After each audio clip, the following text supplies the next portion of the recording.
Thank you, guys. I thought I was going to be safe coming up here with everybody else in the class, but they're all killing it over here. No pressure at all. No, but it's been good. My cheeks are all hurting and shit. Try to talk. Okay, so what was I going to say? My name's Gerald. I'm from Texas, and I'm a scientist. I know it's an oxymoron. I get it. Yeah, so I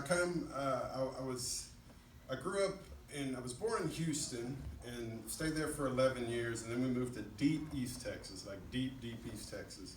Think Santee with more trees, cow shit, rednecks, throw in some cousin loving. That's my hometown. Yeah. It wasn't Arkansas, though. It wasn't like, moms and sons. Or San Francisco, brother and brother. I'm sorry, I didn't mean to make y'all mad. I'm just joking. I moved from Houston to Frankston, Texas. That's the land of, Tex-Mex, petroleum plants, and pounds of brickweed, to the land of pine trees, churches, and methamphetamines. That's East Texas for you. So I'm a scientist, and I go to a lot of conferences. First conference I ever went to was in China, Wuhan, China. And I flew from Dallas to Chicago, Chicago to Shanghai, and then Shanghai to Wuhan. I get to Wuhan, and I'm nervous, and they tell me they lost my luggage. And so it was bad. I was scared. And I figured I could work with my clothes that I had on for a couple days, but I needed underwear and I needed deodorant. Well, deodorant was real hard to find. And you could smell it. It was rough. And you couldn't, you go to a department store in the middle of a perfume room and you wouldn't smell any deodorant. You go outside, you better be ready to do some mouth breathing. I think that's why they wear those masks. And then the underwear, Chinese underwear, as I like to call them, Chinese man panties.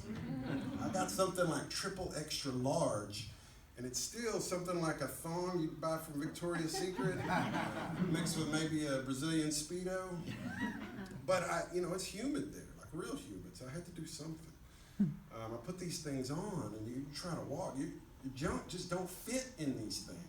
One step, it's one nut to the left, one nut to the right. Fucking, the head of my dick's in a chokehold by the waistband. Fucking looking down, it's looking up at me like, please, fuck me up. Motherfucker, I'm sorry. We're gonna get through this. And we did. It took a while, but we got through it. In this whole Chinese trade war, I tell them, man, Chinese man panties, that's one trade secret they can keep. Damn sure. I'll tell you about one more thing, my visit to a Chinese massage parlor when I was there. We were in Shanghai, and we went outside of Shanghai to visit this other city, and before we came back in, it was like 3 o'clock, we had a 2-hour drive, and I drank a big bottle of tea. By the time we get to Shanghai, I got to piss something fierce. Like my bladder is pushing the piss back up in my kidneys. It's bad. And so we're on this rush hour traffic, and I tell him I got to get out. I get out, and he's still in the freeway. I get out and run through this alley, and there's nowhere to go. There's these doors, and there's this woman in here stirring a pot. I run up to her, and I'm pointing at my dick, and I'm ready to piss in the pot, And she says, upstairs. Well, I run upstairs as fast as I can, trying to hold it all in. And as soon as I get there, there's 4 gorgeous, scantily clad women. One of them's leading a dude back in the back room over there. He's got a shit-eating grin on his face.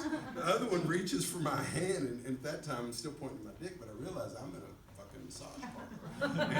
They're ready to give me something a little more than I was asking for, but I really had to piss. And they finally realized, they point me upstairs again. I run up one more flight of stairs, and there's an old Chinese pimp sitting on the couch. He's got 2 women, one woman on each side, and then another one massaging his head. And I'm still pointing at my dick because I got to piss. It's not going away. And he gets startled, kind of raises up, but I think he realized. He points to the bathroom. I'm like, thank God.